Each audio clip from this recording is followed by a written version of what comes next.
টাকা ছাড়া এক কদম পা ফেলে না। এখন দেবিদ্বারে এই ধরনের কার্যক্রম কোনোভাবে হতে পারে না। কিন্তু হচ্ছে যেমন ওসির উনি আন্তরিক থাকলেও এখানে ওনার অফিসাররা বিভিন্ন ক্ষেত্রে আন্তরিক না। এখানে ওনার সেকেন্ড অফিসার হচ্ছে ফুললি করাপ্টেড।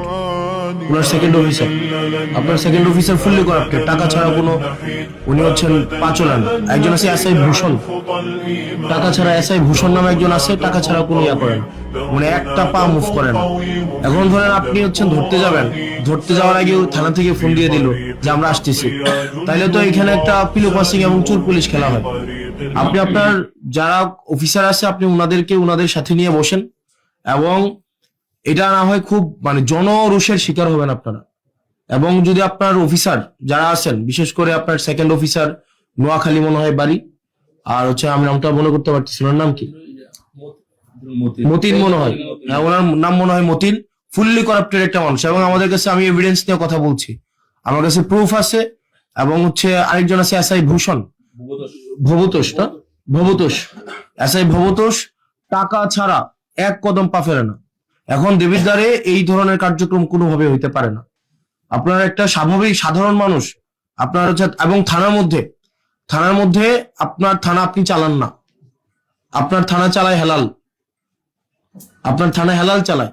এবং আমি এখানে মানে ফ্যাক্ট বেসড আমি কথা বলছি, একটাও না জেনে আমি কথা বলছি না। আপনার থানা চালায় হেলাল, হেলালের বাবা আগে আগে চাকরি করতো। এখন হেলাল কোনো মানে কোনো মানে ইয়া থেকে আপনি আমাকে বলতে পারেন এই ধরনের কথা, তো ধরেন আপনাদের লিগ্যাল প্রসিজারে নাই, এটা নাই সেটা নাই, আপনাদের এই জায়গায় থানায় এগুলা জিনিসগুলো ঘটছে, প্রত্যেক দিন ঘটছে। এবং থানায় হেলাল আপনার থানায় ঢুকতে পারবে না। আজকের পর থেকে আপনার থানা চালাবেন আপনি, আপনার থানা আপনার আইন অনুযায়ী চলবে, এবং থানার যারা সদস্য তারা হচ্ছে আপনার যারা আইন শৃঙ্খলা বা পুলিশ আছেন, আপনার আন্ডারে যারা পুলিশ আছেন তারা হচ্ছে আপনার থানা চালাবে।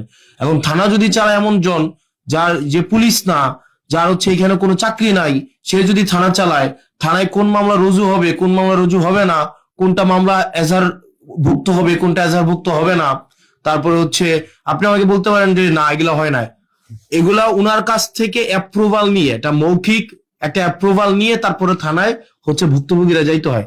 আমি আপনার কাছে যত সহজে যাইতে পারি, স্বাভাবিকভাবে একটা ভুক্তভোগী এভাবে যাইতে পারে না। আমি আপনার কাছে যে সহজে আসতে পারি, একটা স্বাভাবিক ভুক্তভোগী, একটা গ্রামের ভুক্তভোগী স্বাভাবিকভাবে পুলিশ সম্পর্কে ওগুলোর একটা স্টিগমা আছে, একটা ভয় কাজ করে। এটা একদিনে স্বাভাবিকভাবে যে পুলিশ মানে তারা চাচ্ছে তাদের ইমেজ রিগেইন করতে, মানুষের ফ্রেন্ডলি হইতে, এটা চেষ্টা করছে এবং আমরা এটাকে এপ্রিসিয়েট করি। কিন্তু স্বাভাবিকভাবে একটা গ্রামের মানুষ যখন দেবিদ্বারে আসে, বরকামতা থেকে, ভানি থেকে, সুলতানপুর থেকে, এটা স্বাভাবিক একটা গ্রামের মানুষ, আপনি যে কেসের যে জিনিসগুলো বলছেন এগুলা দেখবেন স্বাভাবিকভাবে অর্থনৈতিক ভাবে যারা একটু একটা লিমিটেড একটা পর্যায়ে জীবনযাপন করে, তাদের মধ্যে কলহগুলা বেশি হয়। আপনি দেখবেন যে অটো চালক, সিএনজি চালক, তারা যখন থানায় যায় দেখা যায় বেশিরভাগ ক্ষেত্রে তাদেরকে হয়রানি করে। এখন স্বাভাবিকভাবে পুলিশের কাছে যাওয়ার আগে কিন্তু এক ধরনের পুলিশ আছে যারা হচ্ছে অচাকরিজীবী পুলিশ। পুলিশের কাছে যাওয়ার আগে, এটা আপনি আপনার জায়গা থেকে এটা আপনি দেখবেন না, এটা যারা ভুক্তভোগী, আমি এটা গত একটা বছর এটা আমার ব্যক্তিগত জায়গা থেকে, এখানে সাংবাদিক আছে, একজন সাংবাদিক অস্বীকার করতে পারবে না, তারা এগুলো কথা বলে না। আপনারা অস্বীকার করতে পারবেন এটা, মানে এটা সত্য ঘটনা না, একজন সাংবাদিক অস্বীকার করতে পারবে না। এই যে হেলাল দালাল চক্র চালাচ্ছে না থানায়, এখানে জাতীয়, হ্যাঁ তাহলে জাতীয় গণমাধ্যমে, এখানে আমি জাতীয় গণমাধ্যমের সবাই আছে, এখানে আছেন, আপনারা আছেন না এখানে?